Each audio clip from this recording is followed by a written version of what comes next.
Well, in honor of Zack Snyder's Justice League, which we will try to limit only to this coming attraction section of the program, since we're going to be talking about it a lot next week, since it drops on Thursday. Today, we're going to be talking about director's cuts we someday would like to see. So they're ones that have been rumored, ones that are official, and ones that we just know there is other versions of because the directors, for whatever reason, did not work well with the studios, and then they got replaced towards the end for reshoots and stuff like that. Similar to the whole Joss Whedon, Zack Snyder situation with Justice League. But before we get into that, let's talk about a director's cut that we actually like more than the original. And in this case, it's 3 films. So we've got the Lord of the Rings trilogy, the extended editions. Now, the originals are pretty much masterpieces to begin with. So why would we include these? Because too much of a good thing is still a good thing in this scenario. Fellowship of the Ring, they tacked on maybe 30 minutes, another like 40 something minutes to Two Towers, and I believe like an hour to The Return of the King, which was already like 3 hours and 20 minutes and full of 30 different endings. But it absolutely benefits from the length. I mean, you're ultimately getting about a half day's worth of walking around through Middle Earth in these extended editions, but it's a lot of fun. It's a lot of walking. Yeah. I know Return of the King just came on HBO Max, the extended edition. I'm not sure if the first two did yet, which is kind of weird that you start with the third one. That is weird. Yep. Yeah. I think it had rights something. issue if it's It could, maybe it's that, or if you know it's official. They just put them out in theaters fairly, like, I don't know, a month ago, in the past month. Really? In IMAX for the first time ever. Yeah, I was Oh, that's sad why we about that didn't hear because I about it. really wanted to go, but Yeah, it would have been fucking awesome to see, since it's never been in IMAX before. Queer has seen, I mean, Corey, I know you've seen the extended editions. Doug, you have not. JP, have you seen them? I know you've got like the original versions on DVD. Yeah, I do. Full screen DVD. Well, of course, the only way to watch a film on DVD. This is the way. No, I've never seen the extended cuts, and I wanted to check them out. I think we talked about this a couple episodes ago. I was looking to see where I could get my fix on some Lord of the Rings. Okay, yeah, we did. All right, yeah, I've just we seen the did. one. Yeah. You're just seeing the one on there. I'm on HBO Max, and I only see Lord of the Rings: Return of the King extended. I have to imagine the other two will be on there soon. I would hope so. I mean, I want to watch them, so. Yeah, I mean, I was trying to think of some other extended editions that or director's cuts that were better. I know the Alien 3. Apparently, Batman vs Superman, the rated R extended edition, is much better than Batman vs Superman, the theatrical edition. Okay.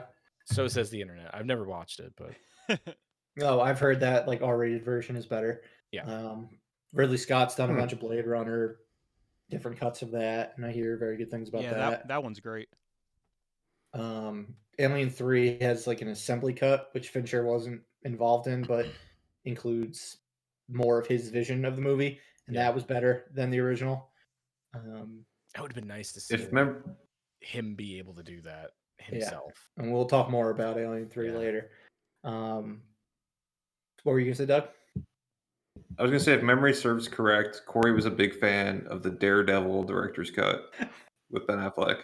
We watched that one time. I was. To see what the deal was. I mean, what was the difference other than Coolio being in it with a subplot? They CGI'd his mouth shut when he was wearing the mask. It was definitely. I haven't seen it in forever, but I remember it being definitely grittier, like way grittier, because it was unrated. Yeah, I guess it was a little bit. But yeah, the biggest difference for me was they just threw in this entire subplot involving Coolio being one of Matt Murdock's clients. Was it actually Coolio, or? It was actually Coolio. It was Coolio playing Coolio? No. Oh, because I would love that. Coolio playing somebody else. Gotcha. Yeah, I remember we watched that at Corey's house way back. Probably, I don't know, college maybe. Was he balding at this point where he only had one little stalk or two? If you see him now, he's only got about 3 stalks of hair that tie up into one thing. I think he still had the same amount that he had in like Batman Okay. Forever or Batman and Robin, whichever one he was in. It's rough now. It's rough now. I mean, Gangsta's Paradise only stays a paradise for so long. It's true. I think It's there true. was like more Michael Clark Duncan scenes too. That's not a bad thing. I think there was one like You brutal just sold scene. JP on it. He'll be watching Yeah. it tonight. No, absolutely not. I'm never gonna watch that Wait, movie. you're not again. gonna watch? You're not gonna watch both fucking director's cuts of Ben Affleck superhero movies this week? Oh yeah, no, I definitely want to watch Batman versus Superman, the rated R edition, before I watch the Snyder cut. That's fair. So there's 3 editions of Yeah. Ben Affleck superhero movies. Good lord. I'm trying to think of some other ones. Kingdom of Heaven, I hear, is supposed to be a really good one. I've never actually seen that one because I remember when it came out, the reviews weren't that solid. Yeah, but I I've hear the never seen it. director's cut's supposed to be really good. Who's in that one? Why does that sound familiar? It's Orlando Bloom. Isn't it Ridley Scott? Oh, Wasn't that Ridley Scott? It was Ridley Scott. It was like during the Crusades, I believe. But I can't sounds find cool. the director's cut like on streaming. Huh. So I'll have to wait until that makes its way online. But yeah, HBO Goes or HBO Max is just holding all the director's cuts. yeah, in a everything's locker hostage. somewhere. Yeah. The bastards. All right, That would be a good idea. Just release them all. Yeah. It's Yeah. like the Disney Vault. Can have its own section on HBO Max. Be fantastic. Oh, that would be cool, actually. But yeah, we're gonna get into more director's cuts, ones we actually want to see later on in the program. But please let us know your favorite director cuts. Let us know any that you would like to see that we did or didn't include. There's Justice League this week. If you're not sure that it's for you, obviously there's plenty of reviews online. They dropped a new trailer yesterday. Yesterday being Cool. Sunday. Looks neat. Yeah. But yeah, surprisingly, it's supposed to be pretty good. So we're excited to watch on Thursday and give you our thoughts over the next week. Is it a clean 4 hours or is it? Have they said it? I think it's just shy of 4. Just shy of 4. Okay. And then it has There's like 10 only- minutes of credits and I was don't- going to is there an say there's only intermission? three endings. Is there an intermission in this one? I don't know. I don't know. I haven't heard anything about intermission. Okay. So maybe it's just the 10 minutes of credit that adds tax on the time. Unless they do like a 10-minute previously on Zack Oh, Snyder's DCEU movies. That'd be really bad. Get it up to like 420. But yeah, we'll talk more about it later, and we want to hear from you guys. So hit us up on Twitch, social, whatever, and let us know your thoughts.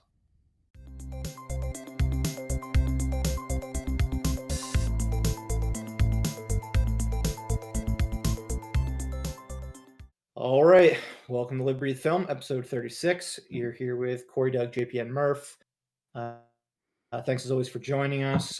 Before we get to the main topic for today, let's just run through some news and what we watched over this past week, including Coming to America. We talked about it last week, but Doug and I have caught up, so we'll provide our thoughts on that. And Boss Level, the Frank Grillo, Mel Gibson time loop movie that debuted on Hulu over the past couple weeks. Time loops so hot right now. They really are. It is super hot. But let's get It's into the way in news. my heart. Yeah, you're guaranteed to watch it. Let's talk about some news now. So we had both an award show last night in music, and we've had the nominees for the Academy Awards today. So let's just discuss. We'll start with the music side of things, get into the past, or what should have been the past, if not for movie delays, with what won. So Joker won Best Score.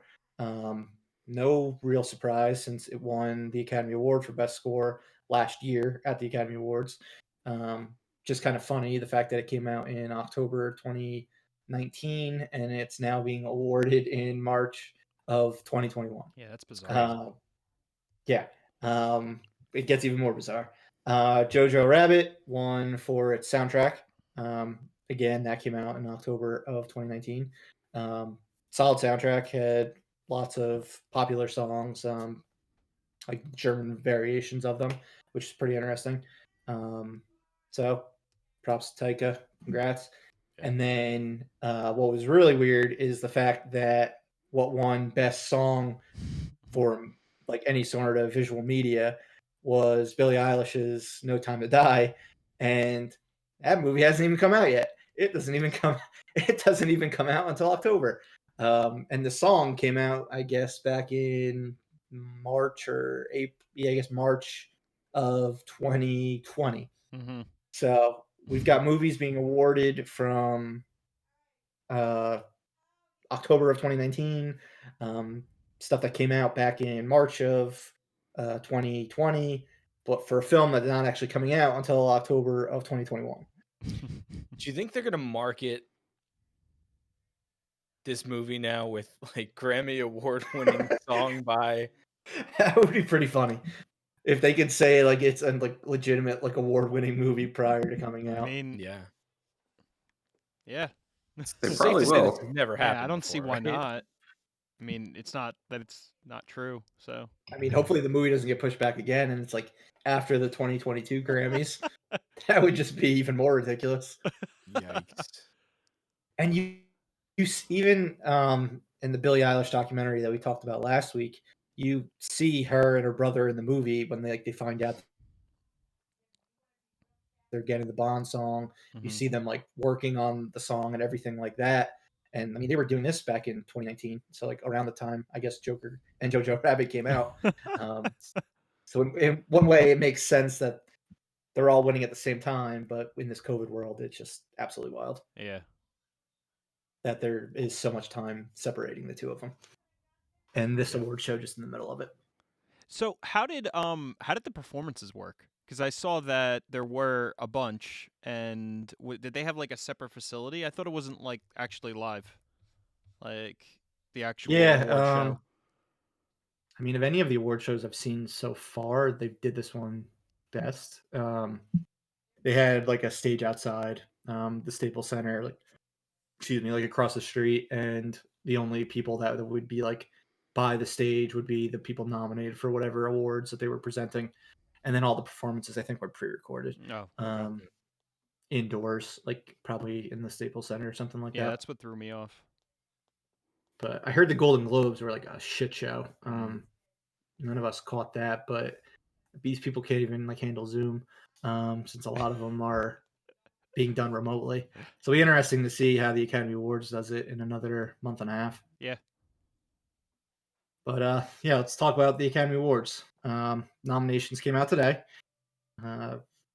Some surprising things, some not surprising things. Overall, we got 8 movies nominated for Best Picture. So this is the last year before they just go back to a standard 10 movies being nominated. But this one we've got, and you guys can jump in with your opinions on any of them if you have seen them. We have talked about a bunch of these ones before, but The Father, Doug, I know you had this on your most anticipated list for 2021.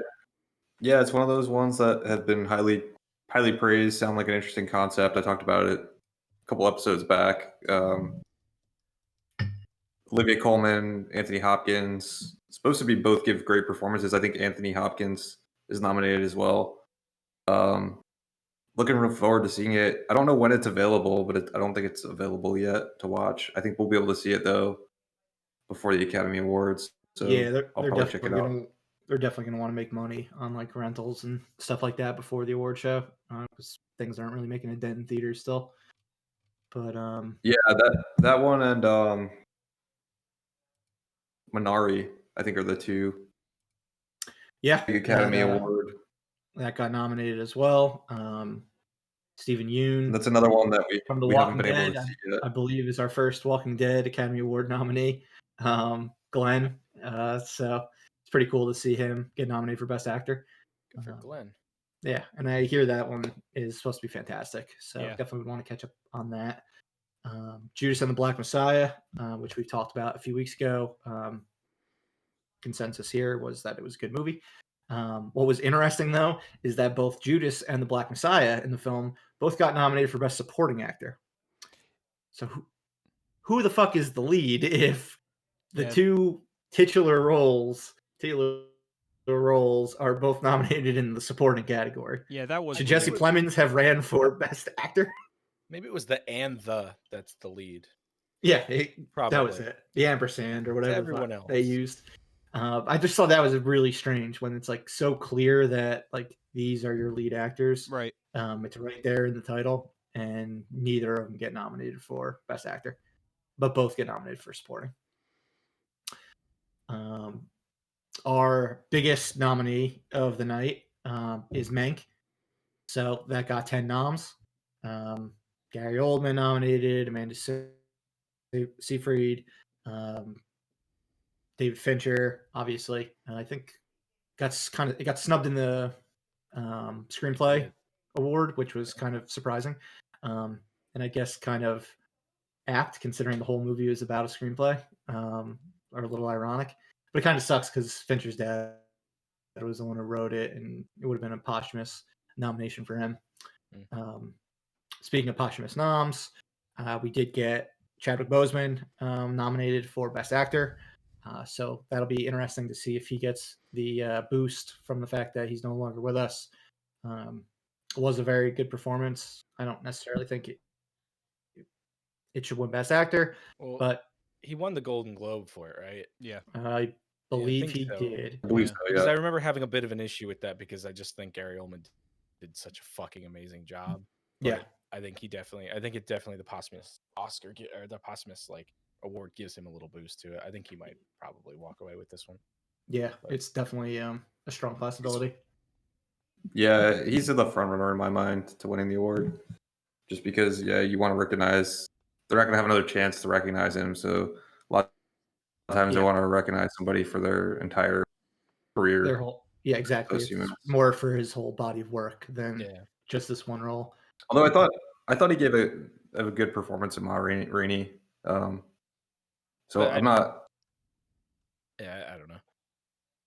Yeah, I mean, I think I kind of agree with. I don't know if we're ready to talk about snubs yet, but I mean, your boy Delroy Lindo didn't get any love for his. I know the Five Bloods basically got shut out for the Five Bloods, which I guess is just mainly a timing issue. Yeah, I think it was the fact that it came out such a long time ago. Yeah, Netflix had a ton of movies all in the running that they had to promote and campaign for. I mean, Netflix for the first time ever had the most nominations of any studio for the Academy Awards. Not very surprising in the fact that it was a very different year. But yeah, that was surprising that especially Delroy Lindo didn't get nominated because I know he was somebody that a lot of pundits and stuff like that thought he'd be nominated for the supporting actor category. They had two supporting actors from Judas and the Black Messiah. Yeah, probably. That could definitely be it. Nomadland, that was nominated for Best Picture, Best Director, Best Actress for Frances McDormand, a lot of things. Has anyone gotten a chance to watch it on Hulu yet? No. No. Same here. It ran away with Golden Globes left and right. Yeah, it won a lot. This is good for the Eternals since it's the director. Yeah, of Marvel's Eternals. just like Marvel's definitely happy to be they can hype up a most likely Best Director winner when that film comes out later this year. But we'll see that in the trailers. Yeah, exactly. But we'll have to catch up on that and eventually talk about it. Promising Young Woman also nominated. First time ever that there were two females nominated for Best Director in the same year. So that's pretty wild to see. I don't necessarily think it's an Academy Award issue. I think it was mostly the fact that Hollywood did not have a lot of female directors. Now they get more opportunities, so I think we're going to start to see more being nominated for their work, for good work. But Carey Mulligan got nominated, which is cool to see. And yeah, Sound of Metal. That's our 7th nom.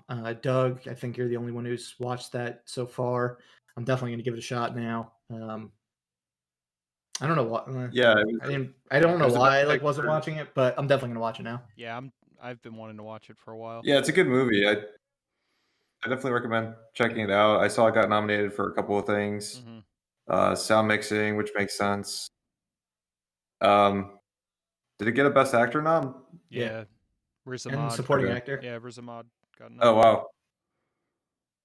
Okay. Who was supporting? The deaf guy?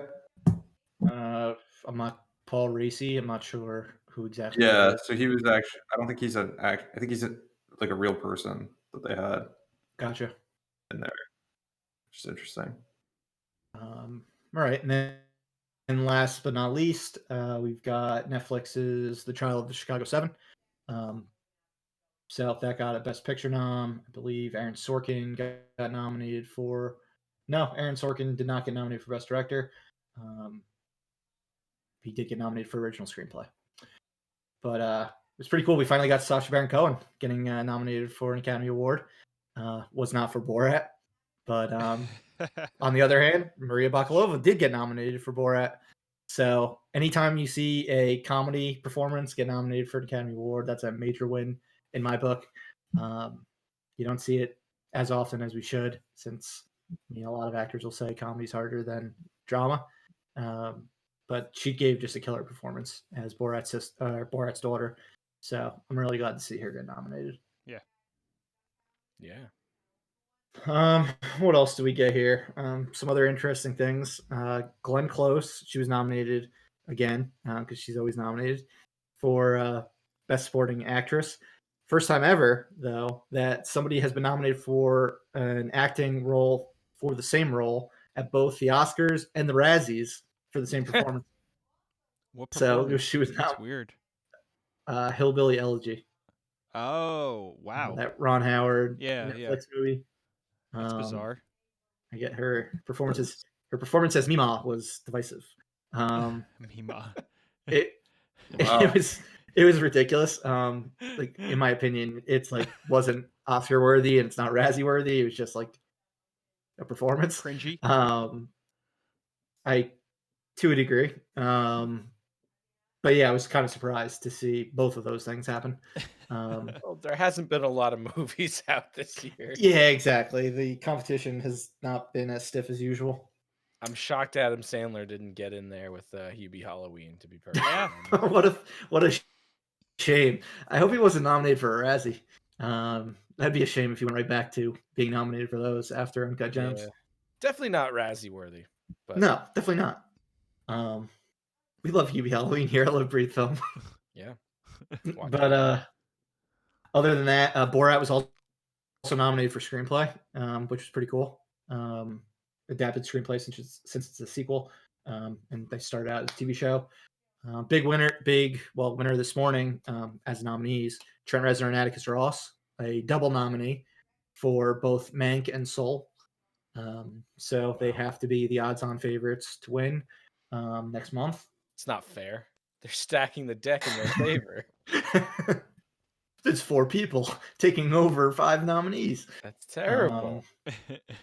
But it's pretty cool. And then what I texted you guys this morning, which I just thought was the funniest nomination of the day, was the fact that Eurovision Song Contest, the Will Ferrell, Rachel McAdams movie, is now an Academy Award nominated for Best Song for the song that they should win the contest with the song they should win the contest with in the movie, except for they're ineligible because they didn't run with that song prior.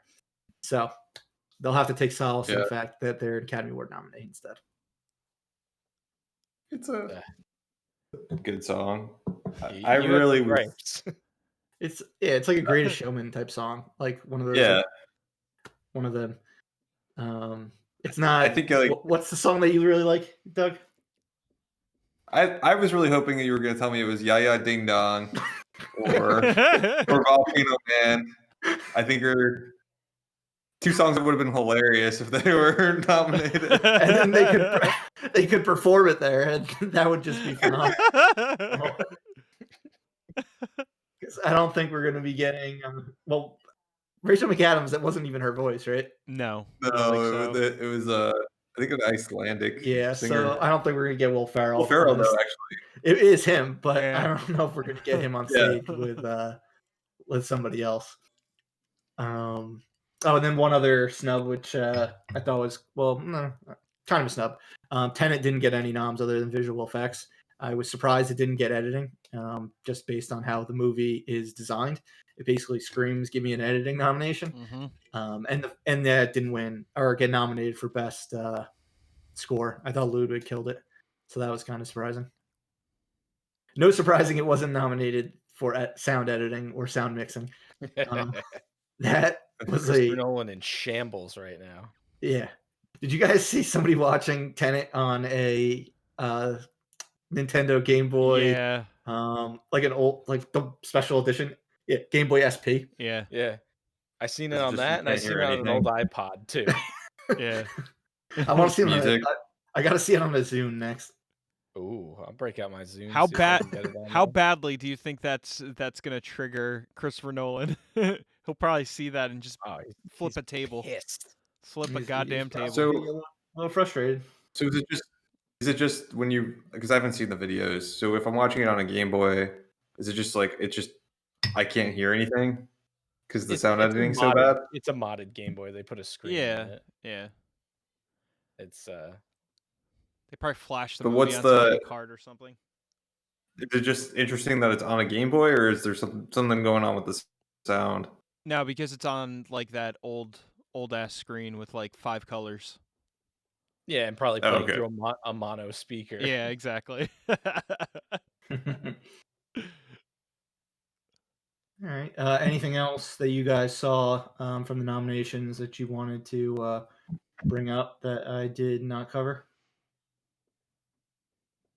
I can't think of anything. Yeah. I think that's it. All right. Yeah, I'm just writing- there wasn't a ton of surprises. No, it was pretty obvious for the most part. I mean, there hasn't been a lot of films in comparison over the past 14 months, so it made sense with Yeah. what we got. We'll see how it all plays out over the next month and a half with the Screen Actors Guild Awards in early April, and then the Oscars in late April. But yeah, we'll talk more about them then. Box office. Let's talk that. We had a huge, momentous thing occur over this past week in regards to the worldwide box office. Avengers Endgame is no longer the biggest film of all time worldwide. It has ceded its throne back to James Cameron's Avatar. James so once Cameron again, yoinked it back out. once again, James Cameron, king of the world.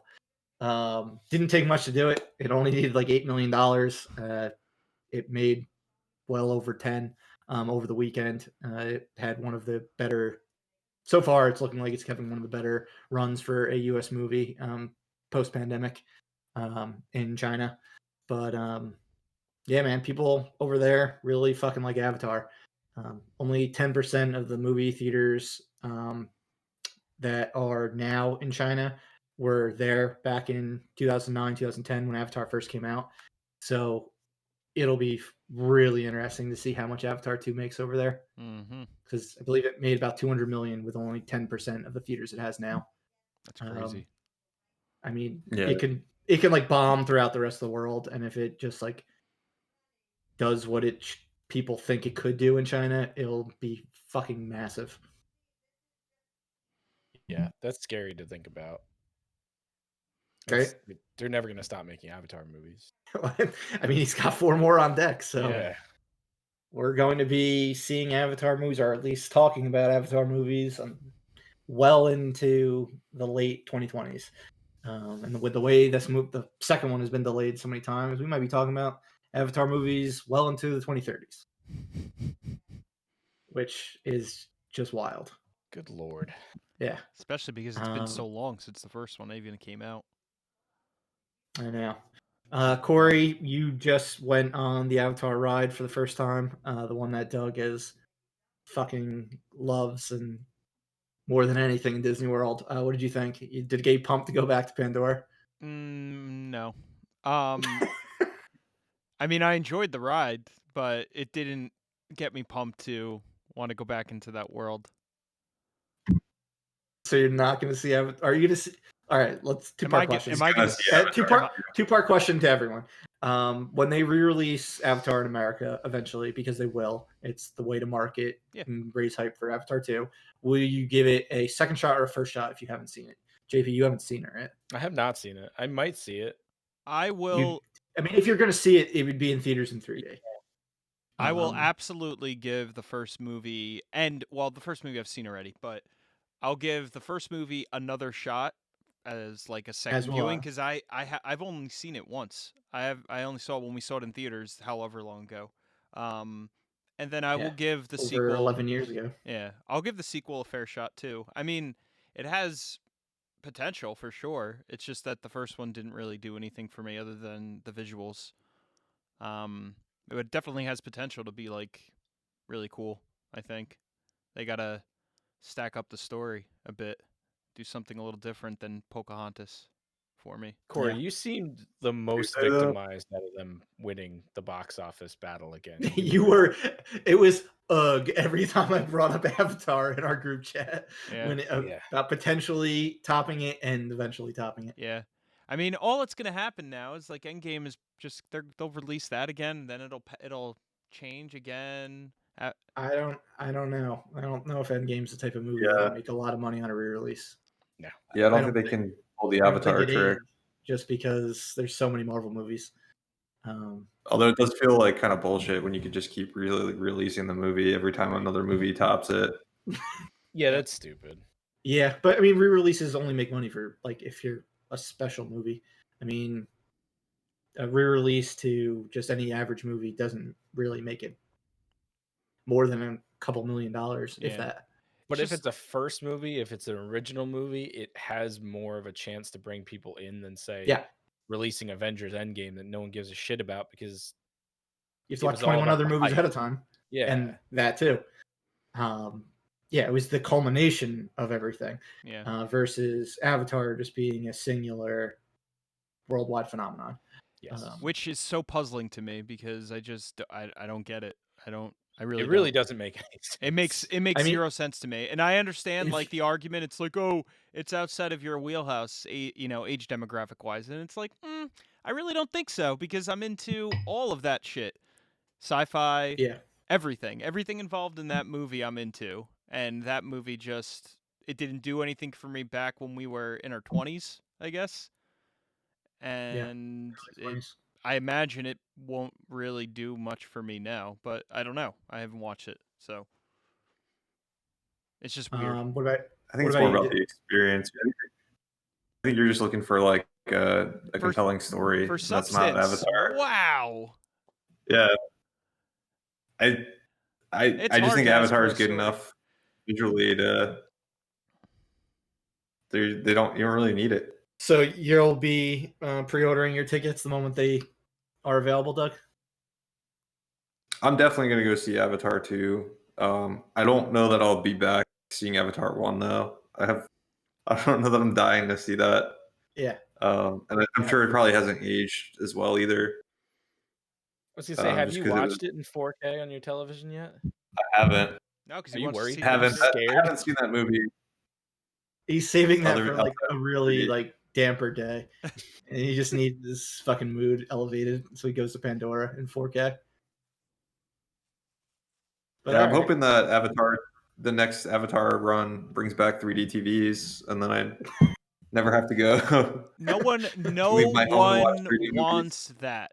No one, not one person. I'll take a 3D TV. Want it. Yeah, he's gonna need to come up with some other gimmick for the movie theaters than just 3D, because oh my god, I really hope it doesn't bring back 3D movies to being like the regular thing where it'd be tough to find the 2D screenings. Ugh, I hated that. They're gonna start throwing things at you like water in the theater or like I'll fucking take that over 3D movie. Vibrating. No, 3D's gonna also be there, but there's gonna be like ushers throwing buckets of water on people. If it's just for Avatar, if they have special things that shoot water at you, like you're on a Disney ride, whatever.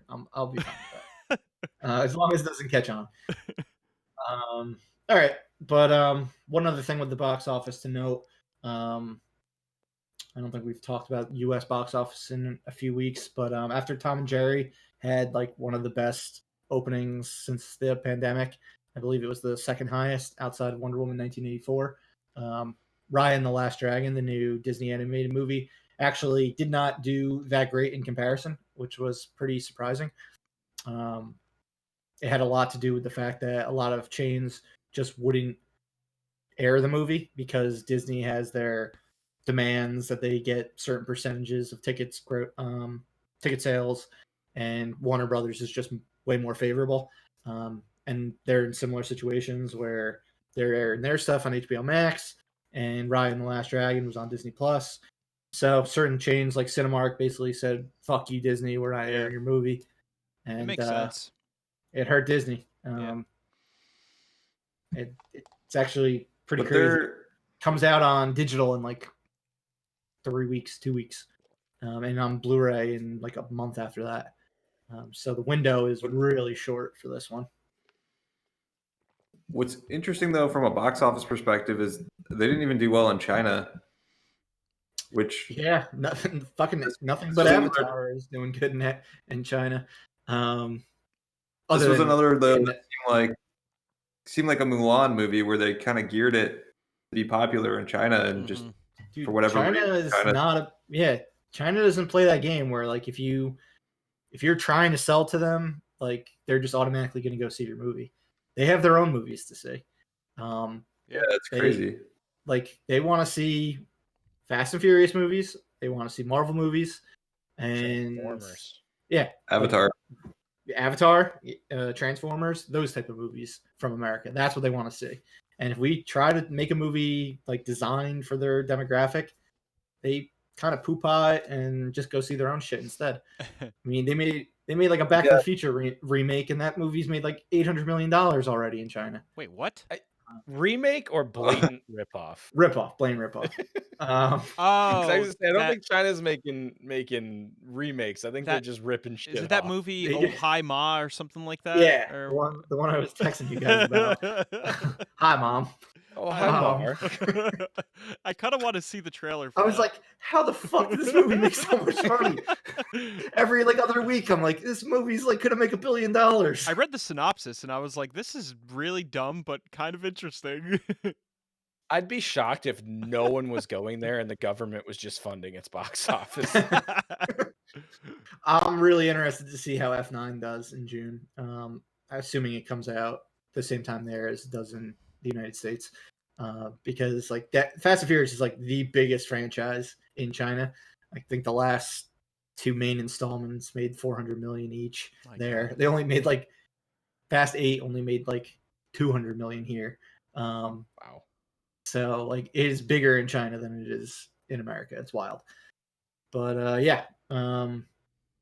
Disney basically learned their lesson. I don't think you're going to be seeing them try to play hardball for every movie that they do with movie theaters, because now they know whether it's movie theaters in Canada or movie theaters in the United States, they will just say, no, we're not going to air your movie. Yeah. They'll make their Tom and Jerry money. I will say, which is inexplicable. My nieces really liked Raya and the Last Dragon. Reviews are fantastic. Yeah. That's cool to hear from kids that their parents thought it was solid. Not so much. Oh, really? Your brother didn't like it? They said it was a very generic looking Disney movie. Gotcha. Which I kind of get. Yeah. Well, it'll be out soon enough. Eventually, I'm definitely going to check it out and report back. But other than that, we've got one trailer to talk about in our trailer talk section of the news. It is Lin-Manuel Miranda's In the Heights. This one was supposed to come out way back in, I believe, June or July of 2020. Now opening this June on HBO Max and in theaters. They dropped, I think, 2 trailers yesterday. Did you guys get a chance to check them out? Corey, I know you did. I think you watched the old trailer when you were like super hyped about it yet in our group chat. Yeah, I mean, I watched whatever Either trailer. Way, it's a musical, so I didn't know there were 2 trailers. I watched I watched whatever trailer popped up. I thought Gotcha. they posted it yesterday, but yeah. I mean, the one that I saw, I really liked. I really liked what I saw. It stars Doug's least favorite actor from Hamilton. Oh, Anthony Ramos. He's Yeah. super talented. I like him. He seems better in the Heights. He has I a think I small mainly didn't role like it. in Hamilton. I really hated when he did the second half when he was Hamilton's son. Yeah, Dude, it's fucking cringe-inducing anytime an adult has to play like yeah. seriously play like a child. It just bothers me. Yeah, and it's just like it's supposed to be such a meaningful character. There's like a lot of emotion involved in that character, Mm-hmm. and events that happen with that character, and I just like it takes me out of it with Anthony Ramos being like, "Hey, I'm little," Yeah, and dude's no, like it's in his cheeseball. 30s. Yeah, Yeah, exactly. I think Did they give him like neat shorts and a lollipop or something like that? When he was young? Like we put freckles on them and boom, there you go.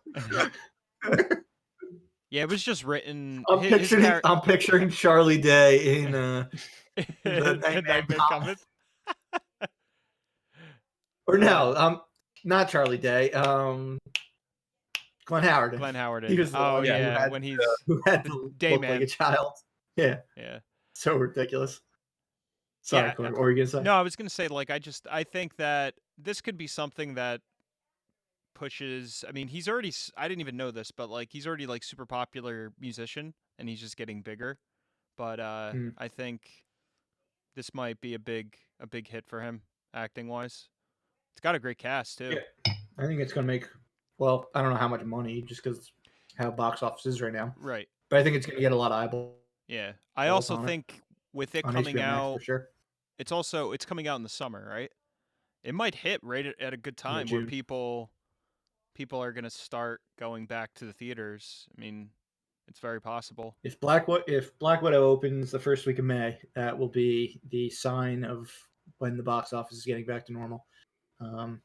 It'll be interesting to see what that makes. Yeah, definitely. Is there anything else opening up around this movie? Nothing really, right? F9, I believe, opens a week or so later.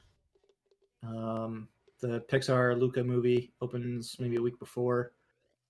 But yeah, in May we got Cruella, Quiet Place, the Spiral, the Saw movie, Yeah, a couple others.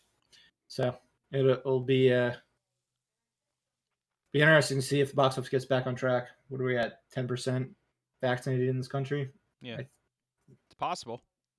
I don't know what percentage needs to be for things to get more normal, but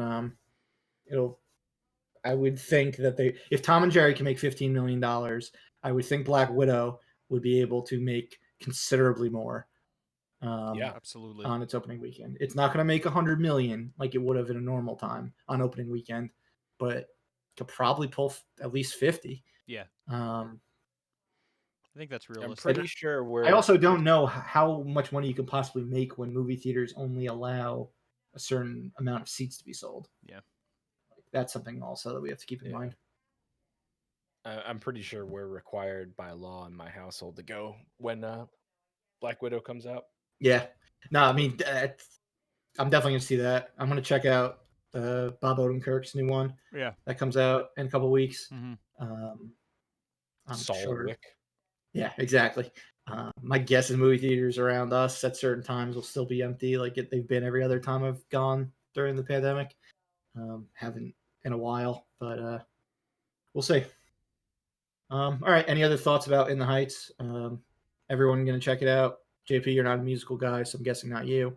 Yeah, not my style. Doug, you going to check it out? Yeah, I mean, it's going to be on HBO Max, right? Mm-hmm. Yeah, your most hated platform. Disney Plus. It's only $7.20. Whatever the streaming services coming out on. If I don't have to pay for it, all right, you're good. You don't have to pay for it. Okay, there we go. All right, that's it for news then. Let's get into what we watched. Corey, you, I guess, kind of hated yourself this past week. You Yeah. Went back and watched The Rise of Skywalker. Yep. So Kate's never seen. We're finishing up the Star Wars movies, so she's never seen. The only ones that we had left were the most recent trilogy. So soldiered through those, which were good. Tried to focus on them as singular films, but Rise of Skywalker still sucks. Still hate it. Yeah. Still terrible.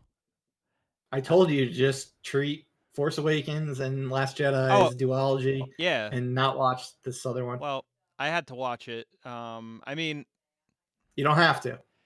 yeah. Well, You was have free terrible. will. You could have just said, "I'm not watching it." I just drank. What did I drink? I don't even know. It was such a blur because I was just so I hope angry. you drank. It was such a terrible movie when you think about it. When you just think about how they weaved everything together, like all the plot threads, it's just nonsensical. You got Yeah, no, it was disappointing. Hot Topic to Palpatine, but the one thing I did try to do, which helped, was I watched Force Awakens. When we watched Force Awakens and Last Jedi, I tried to focus them as just singular films, and that definitely, at least I was able to enjoy those films as much as I did previously. I know JP doesn't like Last Jedi. I still love that movie. Fucking garbage movie. It's a great movie. Fucking But yeah, Rise of shit. Skywalker still sucks. I mean, I don't know. It's sad. It makes me very sad. Well, at what least they you did. went to Galaxy's Edge and you Yeah. got a taste of Star Wars. Good Star Wars. Yeah. Rise of the Resistance was probably my favorite ride in Disney now, I would say. Did other you than buy a Tower of Terror. lightsaber? I wanted to, but Dude, he was waffling Yeah. about doing it. I almost it came Should've down called me, I to would have talked you right off the edge. JP, you would be very proud of me because You didn't get a lightsaber. I don't know if I'm going to be very proud of you. it's $200. Usually I would have just jumped in there. I'm But I got aware. cold what, feet.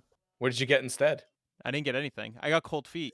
That's what I He got. got the blue milk and he got it in like a little Yeah. jug thing, Right here.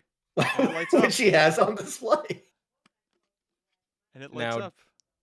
Does a laser come out of the top of that, or how do you fight evil Jedi with that? Sabantha. Oh, lovely. And then there's that thing from from Last Jedi where you get the green milk that from. trash movie. Okay.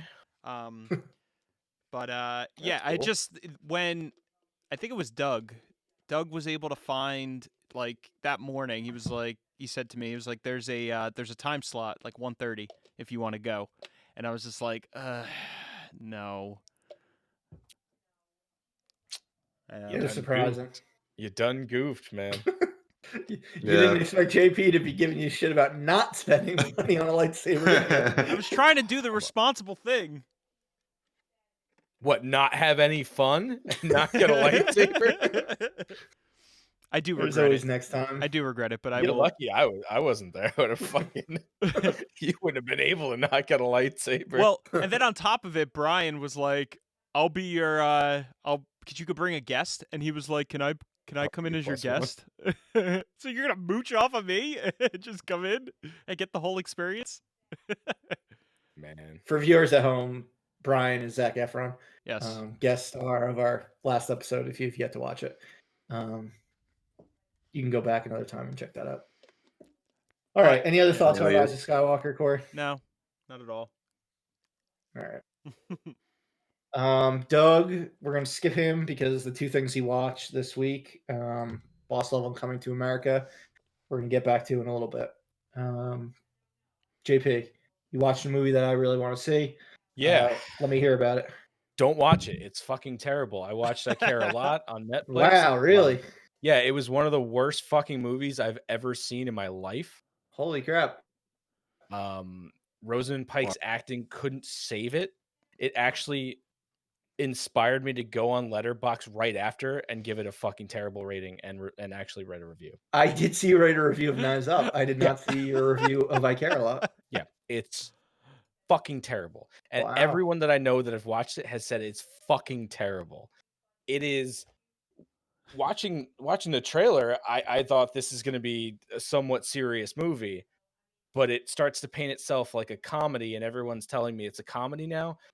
But I think it's a comedy in the same way The Room's a comedy, which means they couldn't write a fucking script for this movie. So they're like, oh, we'll just throw some stupid crap in there and call it a comedy. They set up the beginning of this movie sets up this awful woman played by Rosamund Pike who does awful things. And you think that this is going to be a movie where she gets what's coming to her. But it's not. It just meanders for like an hour and 45 minutes. And so unsatisfyingly is so far-fetched and dumb. I would say avoid it, but like if you're gonna watch it, but it's fucking terrible. It's a waste of time. Well, all right. It's so fucking bad. I can't really rip into it without spoiling a whole lot of stuff, but man, it's like you think Rosamund Pike and Peter Dinklage, and you're like, okay, some decent acting. It doesn't save it. Yeah, she does a good got job. the mom from Edward Scissorhands too. Yeah, no, it's awful. It's just truly fucking terrible. Well, okay. Yeah, that will be moving down on the watch list. Yeah, don't watch it over anything.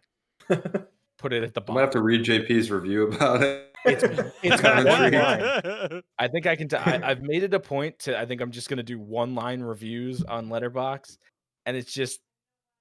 I forget what I wrote. I wrote it. I was so angry. I wrote and deleted that fucking review so many times. Yeah, it is. The fact that it's getting nominated for anything and she won a Golden Globe for it is fucking insanity. Well, didn't get any Oscar noms, Good. so it's done for award season. Yeah. Unless it was not, I don't know if it was nominated for any Screen Actors Guilds, but yes. All right. Away from I Care a Lot. It's not worth your time on Netflix. JP says I Care a Lot. Sucks. Poo poo. We have to get some sound effects for when you like really don't like something. I'll work on it. Like a toilet flushing or something like that. All right. Let's get into my pick. Get some poop emotes in Twitch chat. Do like what's his name? Like that kid. Like the Mythic Pootie. Quest character. Pootie Shoe. Yeah. Exactly. That's what subliminally made me think of it. All right. For my pick, I watched Flora and Ulysses on Disney Plus. We watched 5 minutes of it down in Florida. Like, I don't even know why it was turned on. But then I put on as like a joke, I think. Yeah. And, like before, and then we were all just like that 5 minutes. We were like all sucked in and like, really? Should we watch the rest of it? It was. Yeah, it was before WandaVision. We're like, do we just keep watching this movie and then like watch WandaVision? Every single one of us got sucked in the 5 minutes. So yeah, Flora and Ulysses. It's based on a children's book. It's about a girl who finds a squirrel, and the squirrel's actually a superhero. Doesn't talk or anything like that. It's just superhero in training. So he's got powers and stuff. But true story? Of course. And it's tied to the MCU. It does start with a lot of Marvel stuff. Also, Batman's represented as well, so it's an equal opportunity despite being by Disney. Oh wait, is this actually a Marvel thing? No, but Batman. Sorry, Jesus, because I know they have this Squirrel. Yeah, they have Squirrel Girl. Yeah, but no, this is not Squirrel Girl. But yeah, like it's got a lot of like actors like I like Ben Schwartz plays the dad, who's a former or an aspiring comic book writer who basically like gives up on his dreams because he can't sell his comic. Obviously the squirrel fucking gets him jacked up and ready to become a writer again. Allison Hannigan from Buffy and the American Pie movies, she's the mom. She plays this like kind of like I don't know, romantic fiction type writer who's like in a rut. She's got pictures of Fabio in her room. It's got like a lot of jokes that are more geared towards like adults than that kids won't understand. Like her big award is like a Jack and Rose, and it's just like them on the Titanic, like fucking doing the whole Titanic pose. Nice. Danny Pudi's the antagonist of the movie. He seems like he walked straight off the Community set, like to do this, like the type of character he is.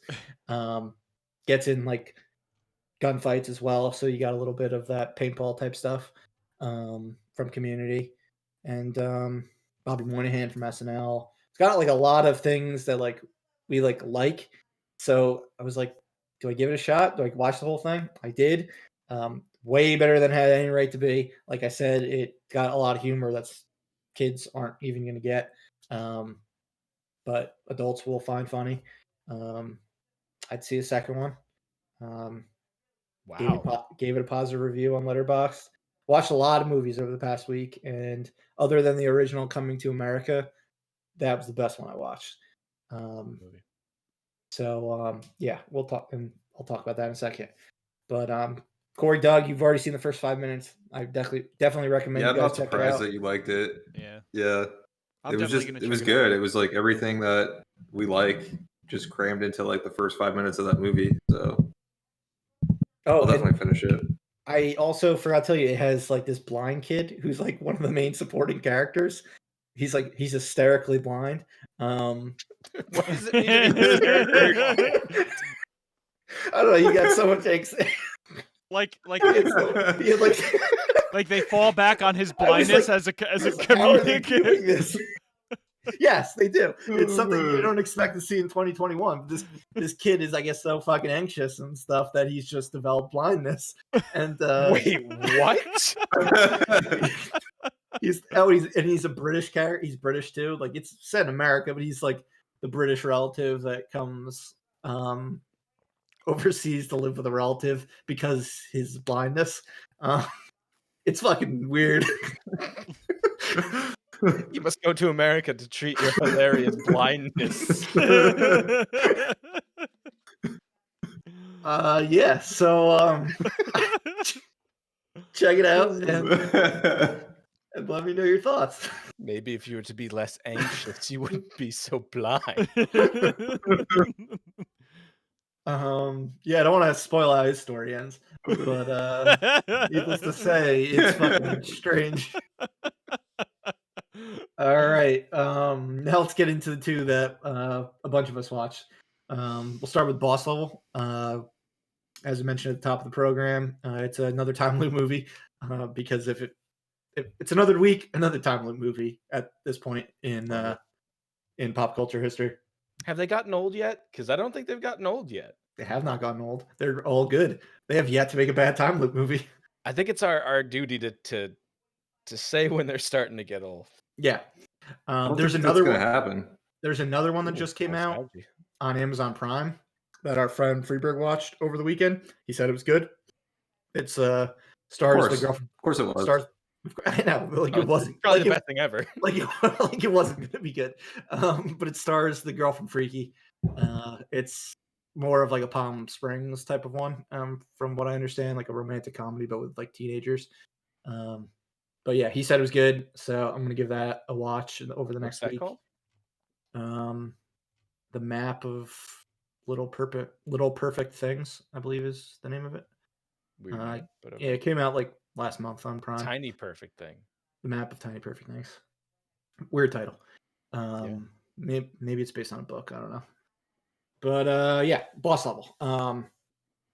It's directed by Joe Carnahan. He did The Gray, The A-Team, a bunch of other action movies. Stars Frank Grillo, who most people would probably know as Crossbones in Captain America, Winter Soldier, and Civil War. He was like that supporting antagonist that basically showed up to cause some trouble and got disfigured, and then he dies. His building fell on him. Yeah. He was also in The Purge. Captain America drops a building on him. Yes. Yeah. He was also in The Purge Anarchy. He was the lead in that. But yeah, in this one, basically there's a machine makes this guy fucking wake up over and over again. He's not sure why it's happening. Similar to many time loop movies. Naomi Watts is his scientist wife, who Mel Gibson, or girlfriend, or ex-girlfriend. baby mama. Baby mama. Yeah, baby Baby mama mama. would be the accurate term.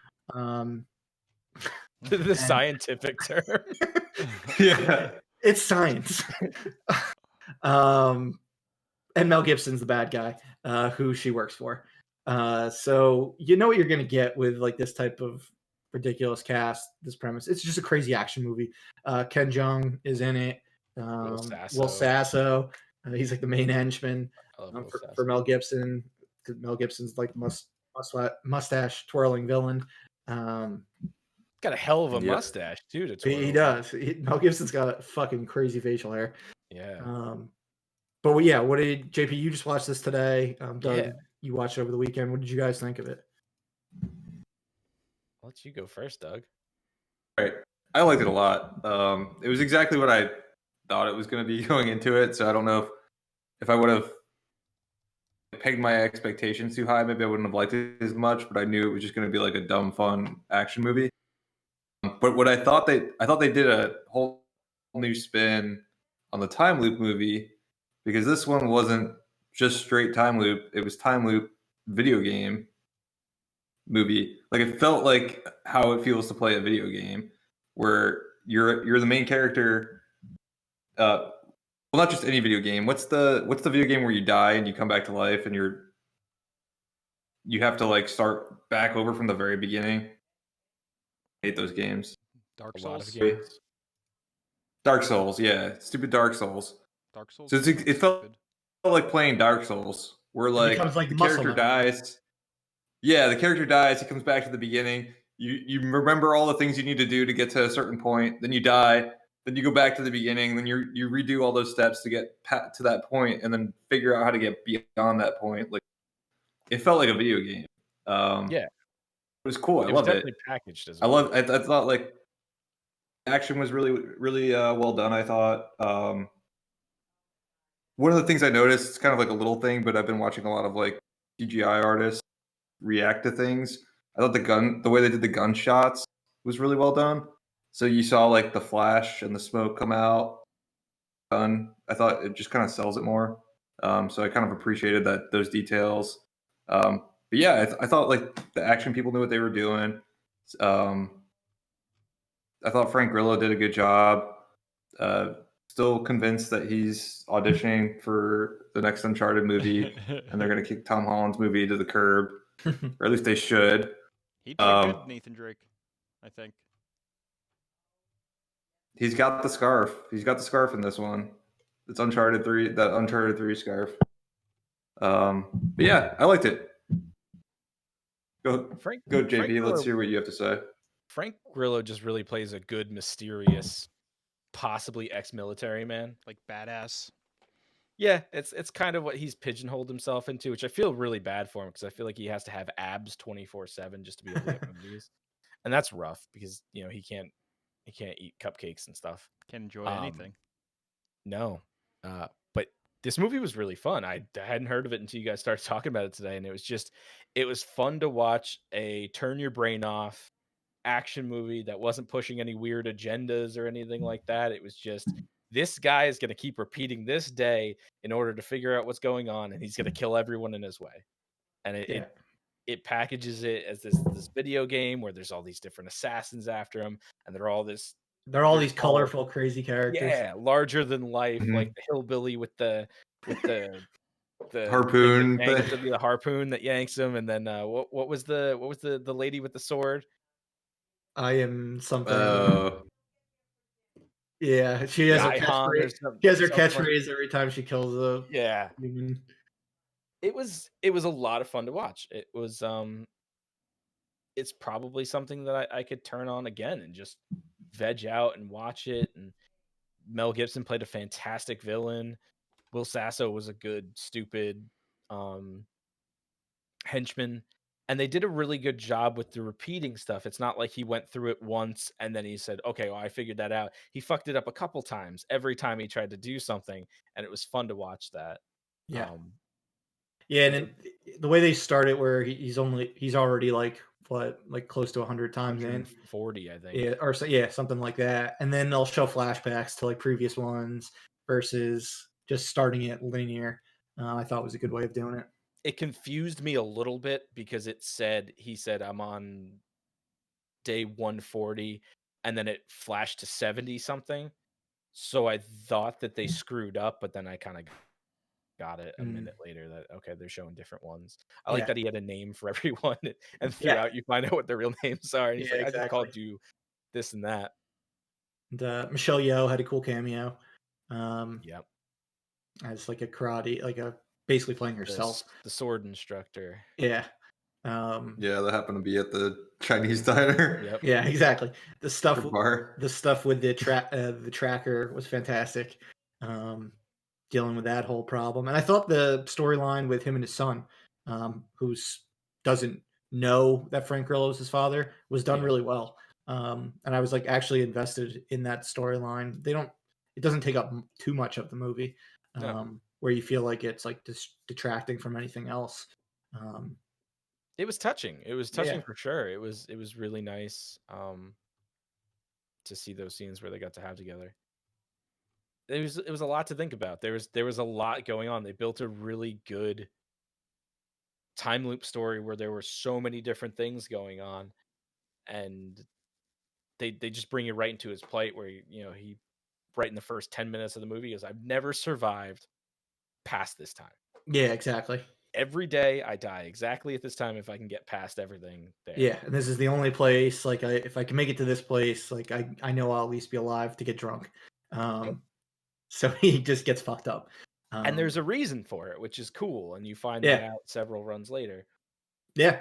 So this one was supposed to come out back in August of 2019 in theaters.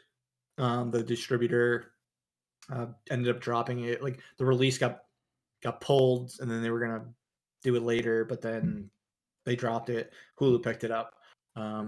So odds are, if you're listening, you probably haven't heard of this one either. We only just heard about it in the last couple weeks.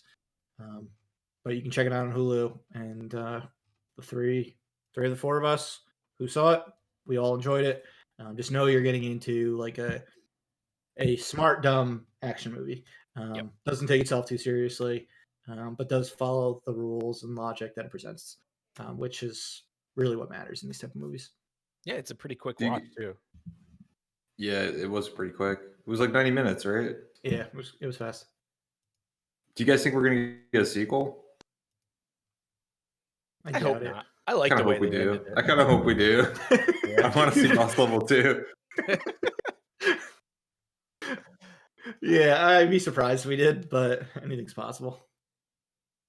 I mean, if it does well enough on Hulu, I guess. Yeah, I'm all about seeing another type of these movies. How did Hulu end up becoming the time loop channel? It's at Palm Springs and now this. If only they got like Russian Doll, if they had it instead of Netflix, and they got that movie, The Map of Tiny Perfect Things, they would just control the streaming time loop. No, you know what they would do, Murph? They'd create a new streaming service called Time Loop Plus Now. Well, yeah, and they'd have to get the rights to Edge of Tomorrow, Happy Death Day, all of Groundhog's Day. Yep, exactly. The original. It's gonna be a thing. All right, and then Corey and JP, you guys watched and talked about Coming to America, the sequel, last week. Doug and I hadn't caught it yet. I did not listen. We neither of us listened to what you guys actually had to say about it. Like usual. What's your quick? Well, I didn't want to get spoiled. So, what was your quick thoughts on it before Doug and I get into ours? It's okay. I wanted to hate it but couldn't. Okay. Yeah, I mean, I didn't hate it either. I enjoyed it for what it was. It was stupid. Definitely not as good as the first one. But it had some funny moments.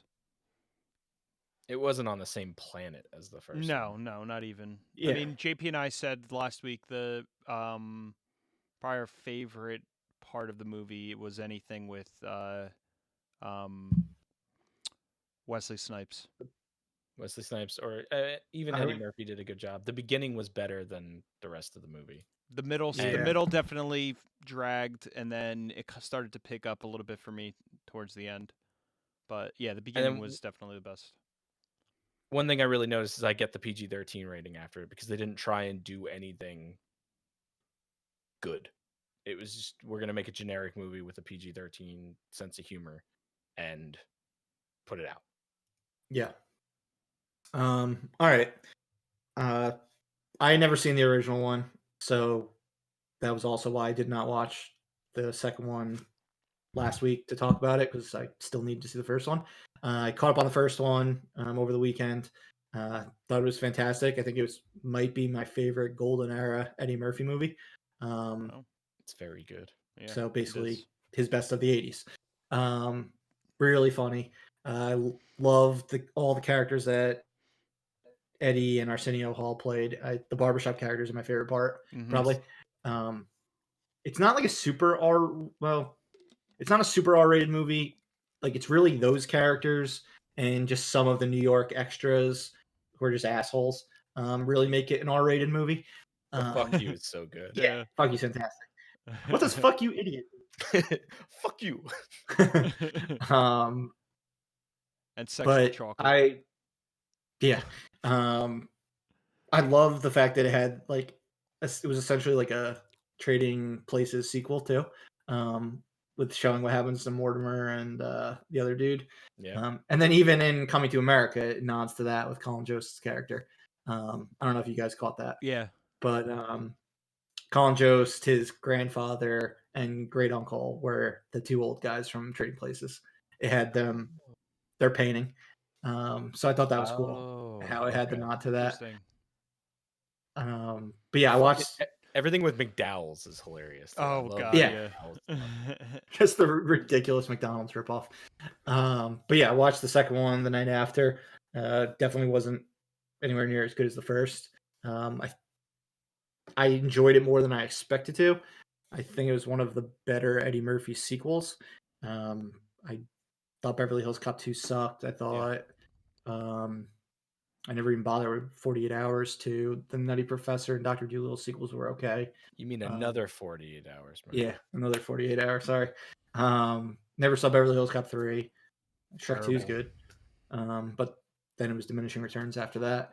But I had fun. Like, the first one was so fresh that like all the callbacks to the first one were like right in the top of my head, which I liked. But yes, it definitely had more of a generic comedy feel. Nobody really annoyed me. Like, Leslie Jones didn't bother me. Tracy Morgan didn't bother me. I didn't think they were like standouts remotely. The standouts were Eddie Murphy, Arsenio Hall, Wesley Snipes. But yeah, Morgan Freeman. Oh, and Morgan Freeman was great, and James Earl Jones was funny in his brief amount of screen time. It was cool to have him back. I wasn't offended by it. I'd watch it again. Sorry, Corey, you go. No, just one quick call. I know I didn't mention this last week, I don't think, but the daughters I liked a lot. I wasn't expecting to like them as much as I did, but they were probably three of my more favorite, I guess, favorite of the characters, the new characters. I think the middle one is Eddie Murphy's daughter. Oh, really? Shouldn't have a whole lot of anything in the movie. I mean, it was really the older one. Yeah, was really the only one who had stuff to do. I just thought they were. I wanted more. I wanted to learn more about those three characters, but clearly, they weren't going to do that. So. And I really like the going back to the one scene in the first one. I thought they did a good job with making them look younger. Yeah, that was actually really good.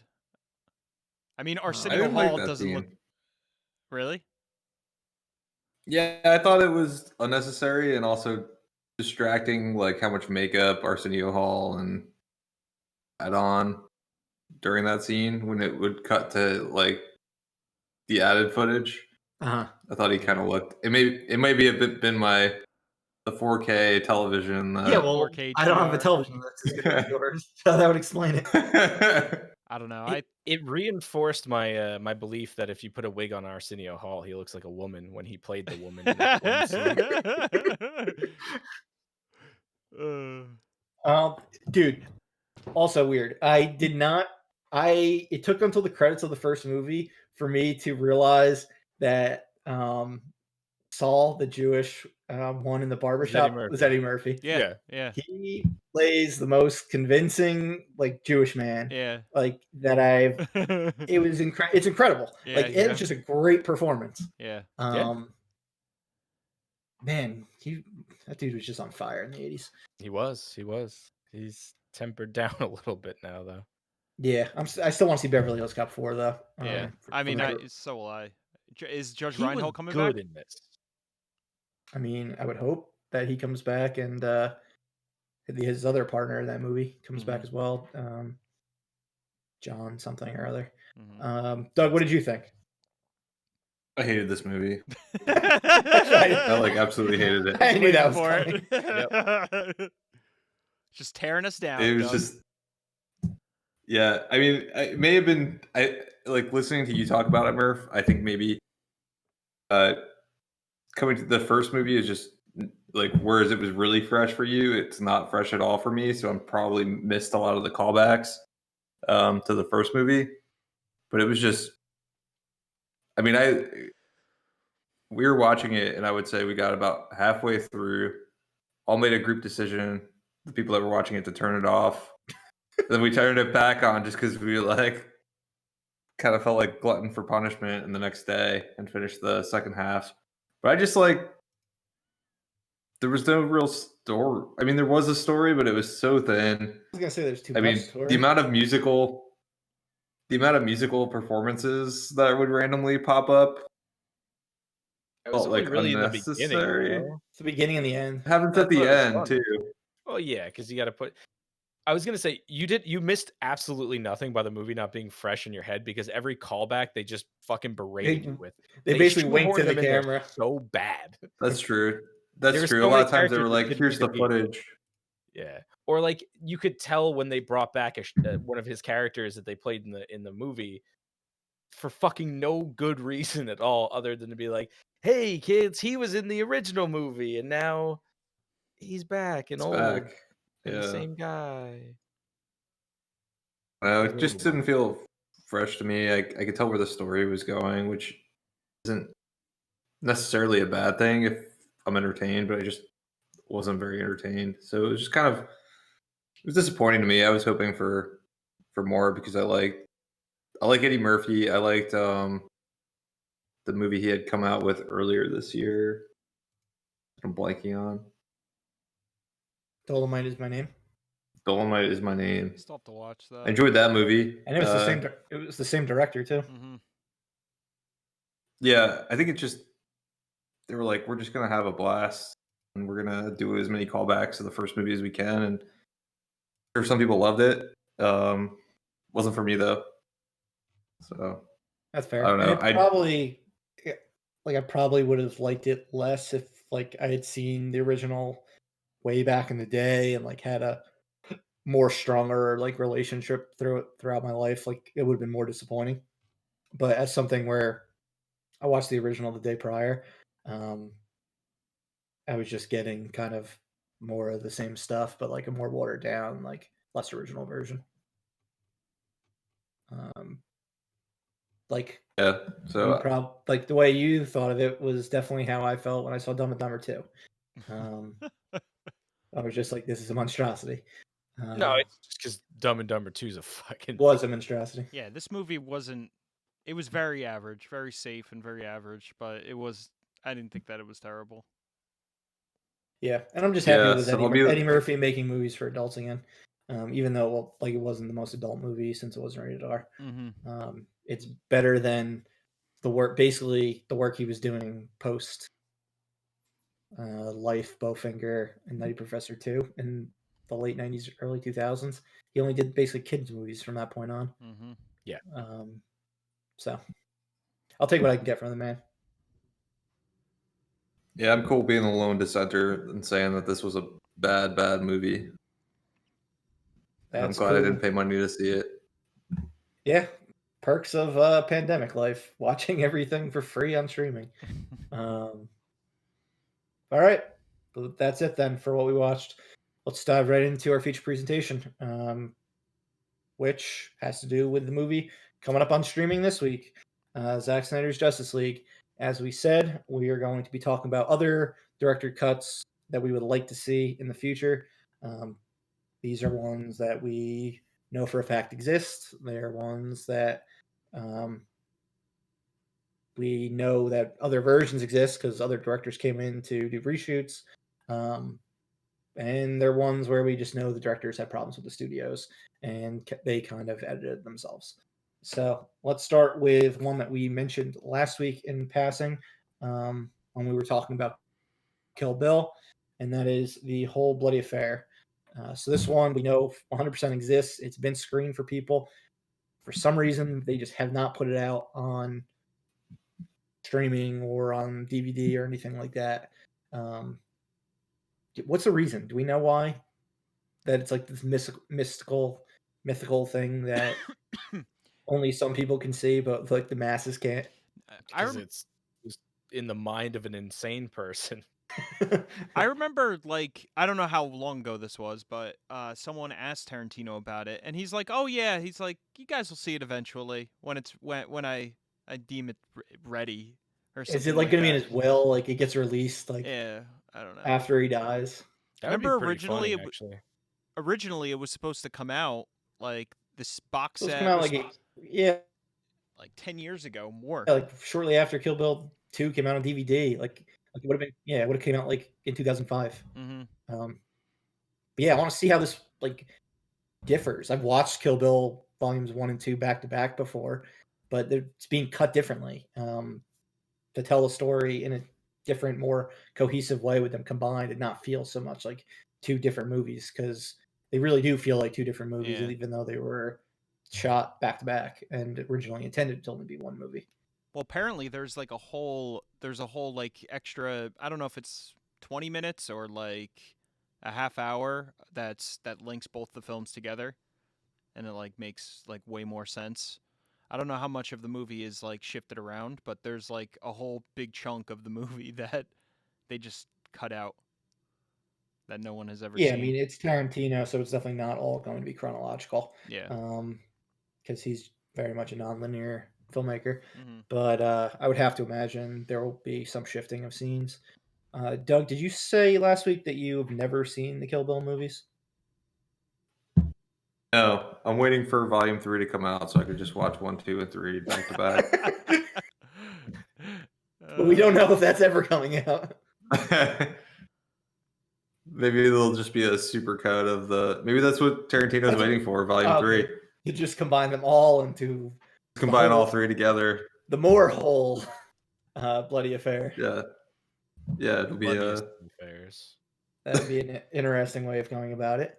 Be a 7-hour epic. I hope that's not the case. Both for the fact that I'd like you to see these movies earlier than that, and I would like to see the whole bloody affair before an eventual Kill Bill Volume 3 comes out. Wish, fingers crossed. All right, fair enough. We'll bug you about seeing them before then. Next up, we've got Suicide Squad. If anything needs to be discussed after the Snyder Cut comes out this week, it has to be the original version of Suicide Squad. This one just looked like it was hacked to pieces, both from the original marketing of the film to the final product itself, how it just did not feel of a whole and felt like they were trying to make two different movies. JP, you're probably the most expert person here when it comes to anything DC. Do you know anything about this version? Like, what would be different other than more Jared Leto? It's really just everything that David Ayer spouts out on Twitter, and it just seems like more Joker. I know that there's a whole deleted scene where Joker is wearing a tuxedo. I think a lot of it stems from Joker is trying to get Harley Quinn back. I don't remember if they do this in the movie. I don't think they do. He's trying to get her back while they're going into the mission, right? Yeah, and that's the whole thing. Is he attacks them?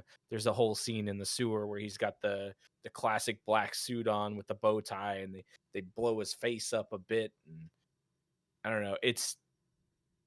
I think it's just more Joker, and I think it's a darker tone. Because Ayer has that weird like South Central Los Angeles Mhm. flair to Yeah.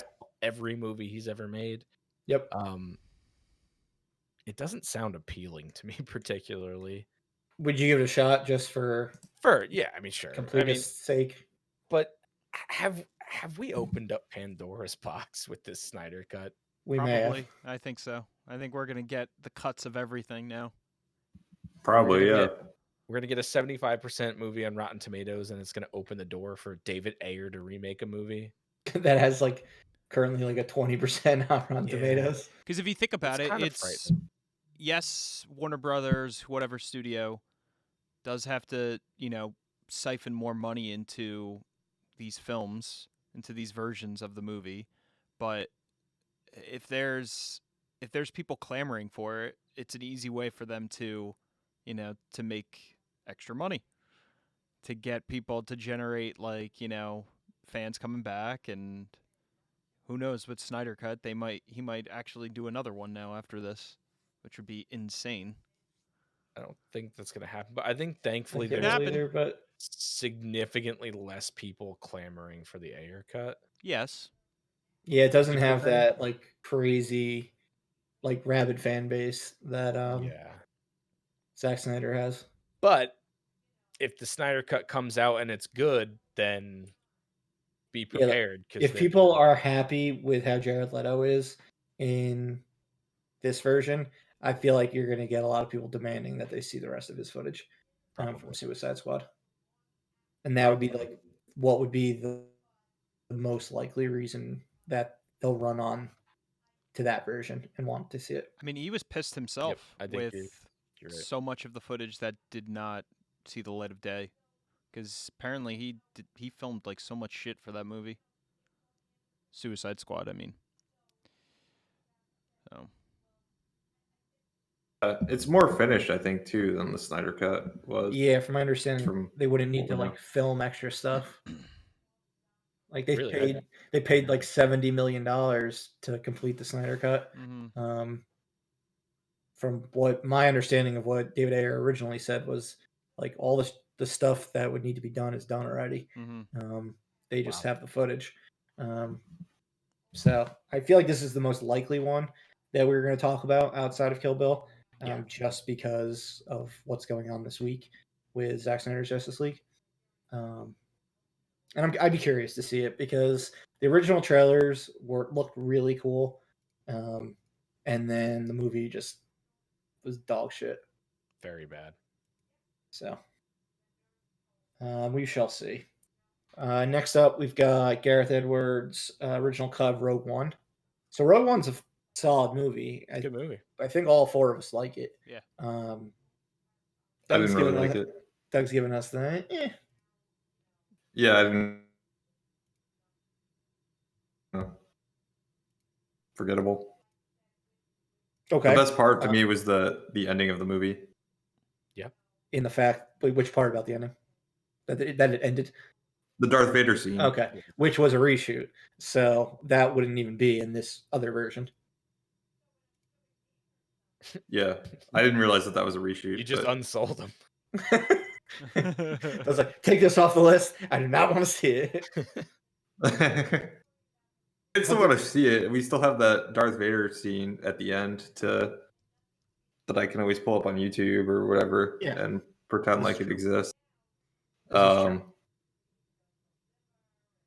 me, Rogue One's kind of a choppy movie.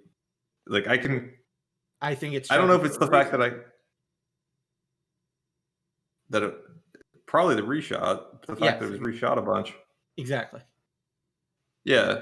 So I'd be interested to see what Gareth Edwards intended this movie to be, and I have to think I would like it more outside of the fact that Darth Vader doesn't show up at the end and wreck a bunch of people,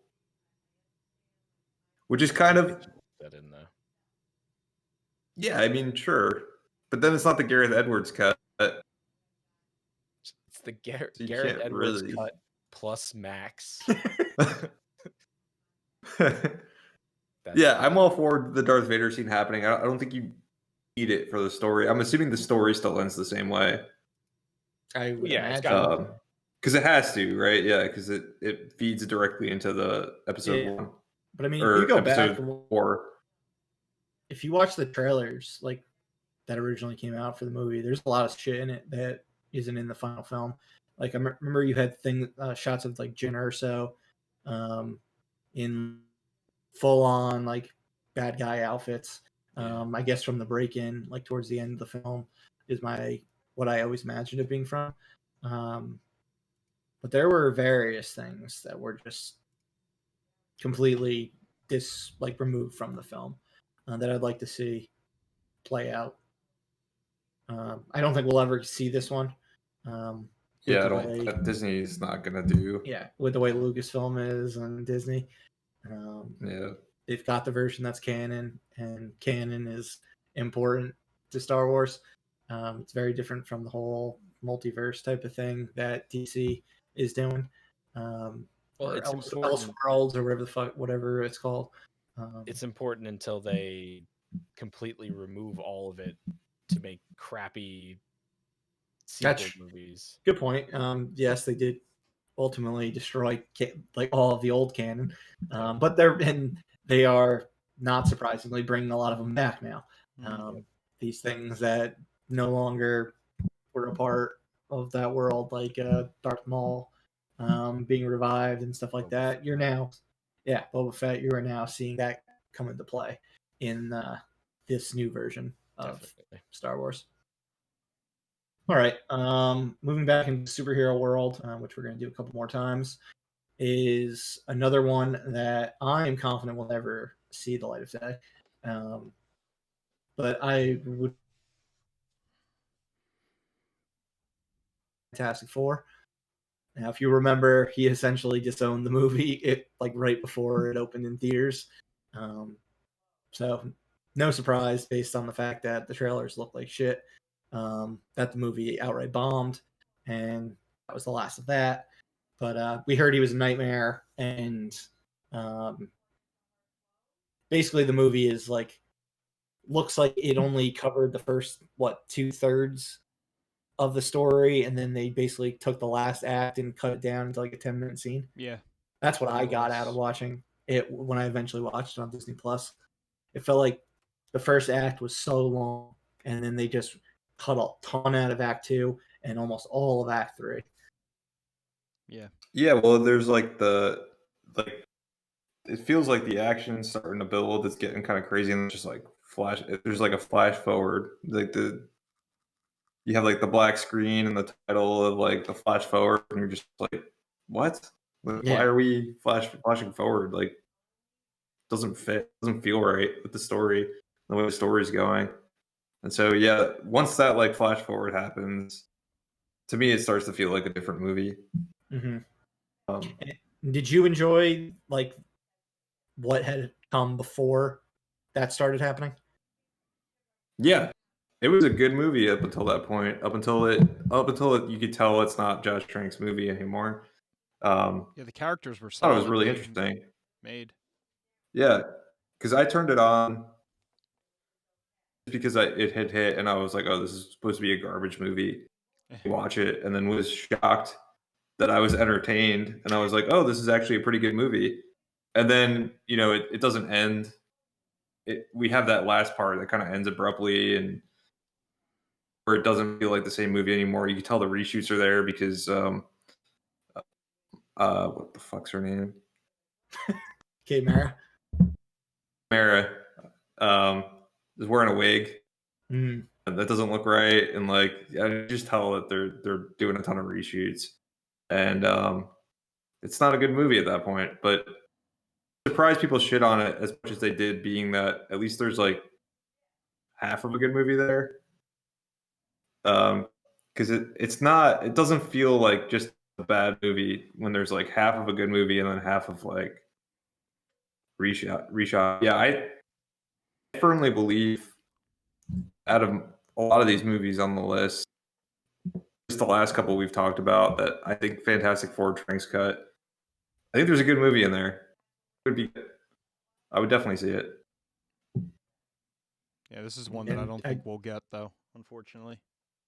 No, I think best case scenario is maybe someday we'll get some of the performances to return in like a multiverse style way. But again, if you're going to do it, I think you probably take the 2005 actors, because that was a much more box office friendly series. And we will talk about Fantastic Four for a little bit when we get into our yearly film series for 2005, which will, if you're watching on Twitch, will be after this episode. But yeah, like I think you would ultimately go with the Chris Evans, Michael Chiklis, that version over Miles Teller, Moody. Michael B. Jordan, etc. Yeah, exactly. The very moody version of Fantastic Four. It's funny because they both bring back an alumni from playing a different character in the MCU. Yeah, Johnny Storm in both of them. Yep. Pretty interesting. We will be getting version 3 of Fantastic Four over the next few years in the MCU, so it'll be interesting to see just how much better that version is, and how much it cribs off the Incredibles, since that's the big first family series in movie history. And now they own them. Yeah, exactly. So Disney owns we'll everything. see that soon enough. Exactly. It's Disney's world. We only live in it. All right. The next one we talked about at the top of the show for a brief sec, and that is David Fincher's Alien 3. So this was David Fincher's first film. As anyone listening likely knows, David Fincher is one of the greatest directors of the past 25 years, basically since Seven in 1995, which was his second film. And when they let David Fincher do what he wants to do, he puts out really fucking great things. But there was a lot of studio interference with Alien 3. I mean, it was a follow-up to Ridley Scott and James Cameron's films, two of like the biggest directors ever. Aliens in particular was such a crowd pleaser, and this movie was absolutely not that. It was more similar to Ridley Scott's Alien, but even darker in the fact that Ripley's basically the daughter she never had, and Hicks, the general that, or whatever military position he was in Aliens, they both die right in the beginning of the movie, and he crash lands on a prison planet and is basically only dealing with scumbags. So she's dealing with assholes, and she's dealing with an alien. So not exactly something that you can market to the masses and get people as excited as you could for Aliens, which was just like a rip-roaring adventure in the mid 80s. Awesome idea, though. It's a cool concept, and it's got a really great ending, with Ripley finding out she has an alien inside her, and doing the only thing that she can do when a situation like that occurs. The alien. So exactly. No, clone herself and then have a horrible fourth part after. Yes. Yeah, that movie is horrible. Yeah, that fourth one's really bad. That's what happens when you don't have one of like the greatest directors of all time do an alien movie like you did for the first three. I watched Alien 3 recently, and I didn't hate it as much as I did in the when we were younger. As much as David Fincher hates it, because I don't think anyone in the world hates it as much as David Fincher hates it. Yeah, no, I have no doubt. Yeah, I mean it's I guess more fine to me than anything, but I'm also like, what if he was given full reign to make whatever the hell he wanted to, how good it probably would have been. Call me crazy. I think it would have been a fantastic movie by a fantastic director. But call me crazy. Yeah, no, I agree with you. Yeah, I think it would have been amazing if he was allowed to do what he wanted to do. Yeah, I mean, I actually enjoy Alien 3, the assembly cut that I referenced earlier. That I've never seen. I think it came, like, it was first released with the quadrilogy on DVD. It's been on Blu-ray and stuff like that since. But I'll have to check it out. Yeah, I mean, it's moody, atmospheric, and it's like a Fincher movie. But he has disowned this one. He just has nothing but animosity. I'm surprised he actually ever worked with Fox again. And he worked with them a lot. Yeah. After that, I mean, he did Fight Club with them. Maybe it was different people involved by that point in time. There's like a clause in every contract: do not mention Alien 3 to me. Don't even say it. Don't say I'm sorry. Don't say anything. It is dead to me. Maybe they apologized to him. I guess. But yeah, I mean, he basically took an impossible task on and following up Scott and Cameron, 2 classic films, and did a better job than anyone who has made an Alien movie since has done. Because Alien 3 is better than Prometheus, Alien Covenant, Alien vs. Predator 1 and 2, Alien Resurrection. All of them. On an unrelated note, is James Cameron the greatest sequel maker ever? Terminator 2 is better than Terminator 1. Aliens is, in my opinion, better than Alien 1 or Alien. Yeah. I mean, just wait till Avatar 2. Yeah, I guess so. This could sequel to his own movie. Yeah, but so is Terminator 2. Yeah, so is Terminator 2. That's right. Maybe I don't think anyone's had success making awesome. I'm assuming the villain in Avatar 2 is going to become the hero. Like I'm calling it now. Play on T2. Play on T2. So he's just going to rip off more movies. Just rip off. I mean, he did that also with Aliens. He turned the cyborg character into a good guy. Oh yeah, because was trying to kill Ripley in Alien, and then Lance Hendrickson's character, Bishop, is trying to protect her. So that's kind of a thing that he does. Yeah, I remember my parents having to explain that to me because I hadn't seen Alien when I watched Aliens. So they had to explain why she was like afraid of him in the beginning. Yeah, I think like our generation all saw T2 and Aliens before they saw the Terminator and Alien. Which is amazing because T2 is so much more violent than the original Terminator. Yeah. It's just it got a kid in it, so it's like more accessible. Yeah. It's more lighthearted, despite the fact that it's definitely more brutal. Despite the all of the murder. Yeah, exactly. But yeah, that's Alien 3. And then our last film, we're going back to superheroes, but back to the DC side of things. We've got Batman Forever, Joel Schumacher. I guess, Corey, there is a cut that he did he was like much more proud of. Yeah, from what he said recently. You threw this on the list, right? Yeah. Oh, I didn't throw this on the list, but yeah, from what I've heard, there is like a different cut of this movie out there. I mean, I know Ice Cube wants to see it. Yeah. Because there's a video online of him demanding that the Schumacher cut be released. I forgot who it was. There was one actor. It wasn't him. It was another actor who was like, "It exists. I've seen it." I think it's Elijah Wood. Really? Elijah Wood? I think it's Elijah Wood. Yeah, there was someone I remember recently, like, who was saying on the internet, on like Twitter, that it absolutely exists. It's a thing, and hopefully we get a chance to see it because it's like way different than what we got. Like way different. I mean, it's got to be better, right? How much worse can it be than?